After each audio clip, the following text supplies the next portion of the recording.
अस्सलामुअलैकुम, welcome back to my channel and welcome back to Bilkis Zubair kitchen. Hope so आप लोग बहुत खैरियत से होंगे। मैं बिल्कुल खैरियत से हूँ। आज हाजिर हूँ न्यू रेसिपी के साथ, अचार गोश्त की रेसिपी। ये जितने में ज़्यादा आपको मज़ेदार लग रही है उतनी ही ज़्यादा मज़ेदार है ये टेस्ट में। चलें स्टार्ट करते हैं। आप भी ऐसा अचार गोश्त अपने घर पर बना सकते हैं। Let's start. 1 किलो चिकन लिया है मैंने। चिकन की बड़ी बोटियाँ रखी हैं, आप देख सकते हैं। 2 लेमन को मैंने एक्सक्यूज़ कर लिया। अगर आपके पास एक बड़े लेमन है तो आप वो भी ले सकते हैं। और ये 8 से 10 हरी मिर्चें ले लें, मोटी वाली। हमें अचार गोश्त बनाने के लिए इन्हीं हरी मिर्चों की ज़रूरत होती है। और अचार गोश्त मसाला पाउडर लिया है मैंने मोटी शान का, आप किसी और ब्रांड का भी ले सकती हैं। अब ये मसाला पाउडर मैंने डाला है एक प्लेट में। और इसके लिए हमें मज़ीद ज़रूरत होगी 1 कप दही की। आपने 3 टीस्पून मसाला एक बाउल में डालना है और उसमें शामिल करना है लेमन जूस ऊपर से। और इस तरह से आपने एक थिक सा पेस्ट बना लेना है।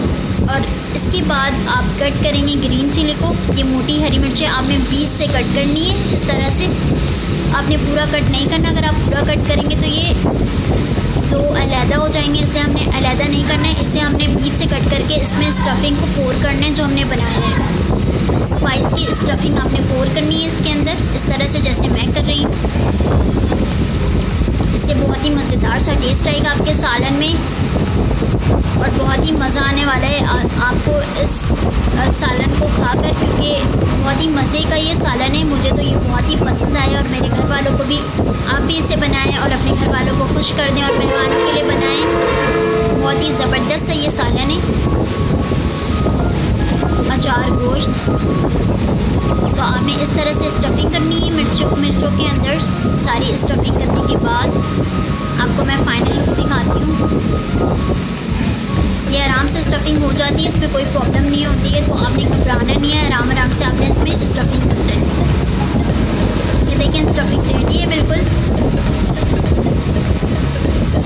उसके बाद हम चलते हैं अपने चिकन की तरफ। चिकन में मैंने शामिल किया है 1 कप दही और ये सारा शान मसाला पाउडर मैंने इसमें शामिल कर दिया है। और बचे हुए लेमन जूस इसमें शामिल कर दिए हैं मैंने। अब आपने इसे अच्छी तरह से करना है मिक्स अपने हाथों की मदद से। और आधे घंटे के लिए इसे मैरिनेट करने के लिए रख दें। आप ओवरनाइट भी कर सकते हैं, लेकिन इमीडिएट है तो आप हाफ आवर्स भी इसे मैरिनेट करते हैं, कोई इशू नहीं है।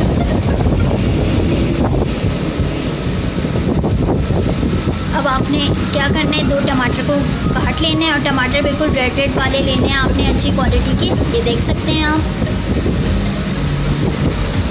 अब हम चलते हैं अपनी कढ़ाई की तरफ। आधे घंटे के बाद मैंने कढ़ाई में शामिल किया 1 कप ऑयल।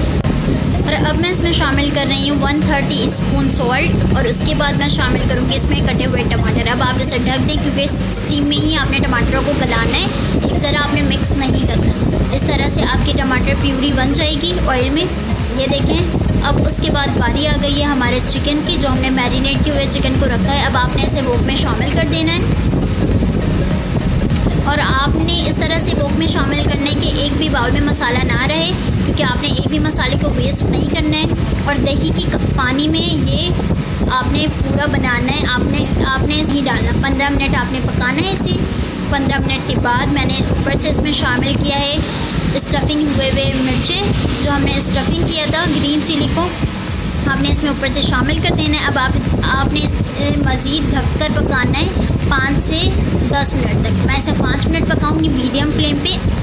5 मिनट के बाद आप देख सकते हैं बहुत ही ज़बरदस्त सा इसका लुक आ गया है। आलू गोश्त हमारा बिल्कुल रेडी है। आपने इसे 2-3 मिनट और मीडियम फ्लेम पे रखना है आँच पे। 2-3 मिनट के बाद मैंने कर दिया है चूल्हे को ऑफ। और 5 मिनट के बाद मैं आपको दिखा रही हूँ तेल किस कदर ऊपर आ गया है और मसाले कितनी अच्छी तरह हमारे कढ़ी में शामिल हैं। अचार गोश्त रेडी है। इसी तरह से आप अचार गोश्त को बनाएं और पूरी के साथ और तंदूर की रोटी के साथ और चपाती के साथ इसे नोश फरमाएं। और मुझे बहुत बहुत दुआएं दें। तो आपने इसे ज़रूर ट्राई करना है। अपना बहुत ख्याल रखें। मेरे फेसबुक पेज सवेरा ज़ुबैर को जाके फॉलो करें। अल्लाह हाफ़िज़।